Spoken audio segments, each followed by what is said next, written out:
Hi everyone, welcome back to the third week of Tube Talk with myself and Dion. Doug and Albert still on their sabbatical, so we'll take the reins once again. Over to you, Dion. And Matt, I believe that's 2 from 2 of the old bit of the week. We're the designated hitters. I'll tell you what, Albie and Doug will be sweating in their pants, won't they, from that? Yeah, 2 second placings in a row. Would have been nice to get a win, but we'll take the second placing and hopefully we can go one spot better this week, mate. And Matt, the French flag behind you, that's in light of one of your big wins last week, was it? Yeah, the French flag, our first runner last week, and I believe it was our first ever runner in France, Mojave River, won the €160,000 1400 metre race for two unraced 2-year-olds. So really good dominant performance. It was croissants all round in the office on Friday morning, a bit of champagne maybe on Friday night, but a really, really good win. Such an exciting win on the straight course over the 1400 metres. I have to say, from a personal point of view, it was probably one of the highlights for me in my tenure at Go Racing, which has stretched over 10 years now. We bought Mojave River in May from a breeze-up sale in Ireland, and to turn her around so quickly and win a €160,000 race was just super. And you'll see by watching the video, she was quite dominant, certainly didn't get ridden out to the end, and won with plenty in hand. So hence the French flag and magnifique. Super. And an impressive win by Roso as well, Matt. Yeah, and then our second winner last week was as impressive, if not more impressive. Roso winning over the 1900 metres at Rose Hill. A really stunning performance, to be honest. We were worried going into the race about his wide draw. He settled in the last 3 or 4 in the running.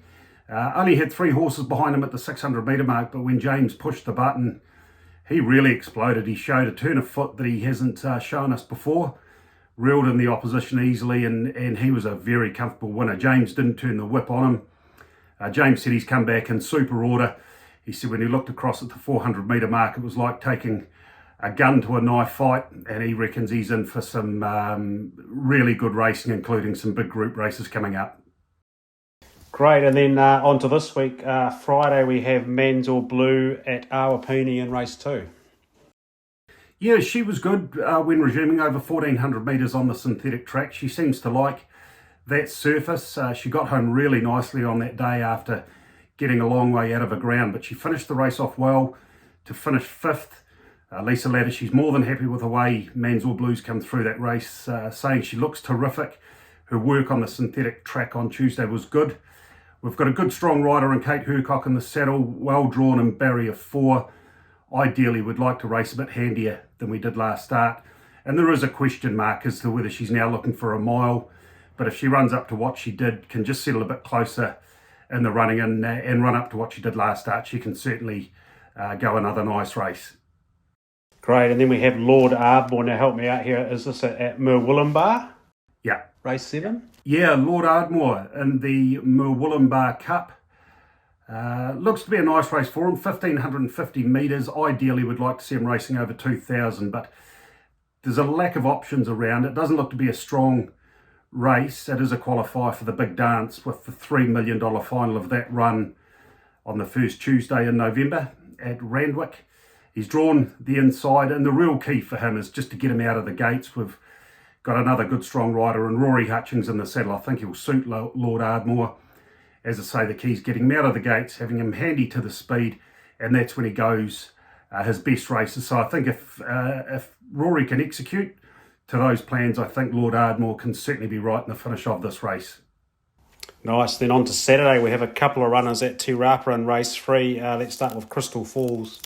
Yes, in the maiden 1,600 metres at Te Rapa. She was good, resuming for 5th. Subsequent to that race, she just pulled a muscle in her back, which just held her up for a wee while, and hence the 7-week gap between races, which is a bit of a concern. Stepping up to the 1,600 metres will suit, but we don't really expect to see the best of her until she's up to 2,000 metres and maybe even further.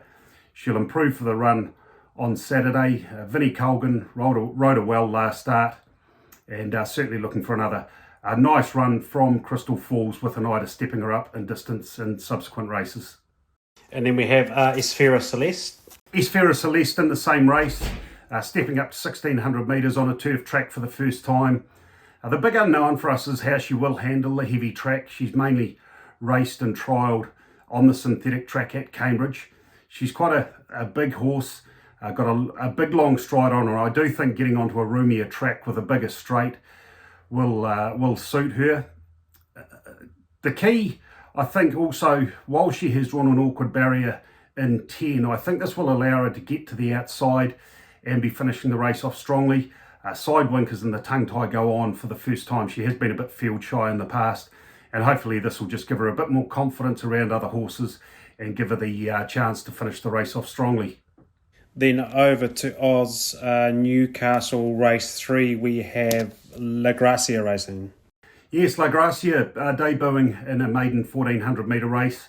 She's had 2 trials going into the race, and whilst the results of those trials don't look good, the first one was only over 900 metres. She's a filly that's bred to get out over a bit of a trip. The second heat, the second trial she had was in an open handicap heat, which wasn't ideal, but we just wanted to get one more grass trial into her before she went to the race. She trialled up against some pretty handy horses on that day. As I say, she is a filly. She'll take good improvement out of this run. She'll be better suited once stepped up in trip, but it does look to be a good starting point for a campaign. She's also drawn wide, even though it's not an overly big field. She'll go back, she'll settle in the second half of the field, and just with an eye to the future, we just want to see her do everything right and be hitting the line strongly and finishing the race off well. Good stuff. And then we have the Mighty Tissue resuming at Ramlican Race 8, Matt. Yeah, the Super Mare Tissue having her first start back for this campaign. Really exciting to see her back on the track. She's had 2 trials to prepare. Her trials have been excellent.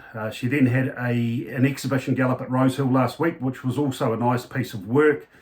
Chris, just the information coming out of the stable is that she could possibly just need this run. Of his runners going into the race, he does think she's the one that's the biggest in condition and certainly will take the most improvement out of it.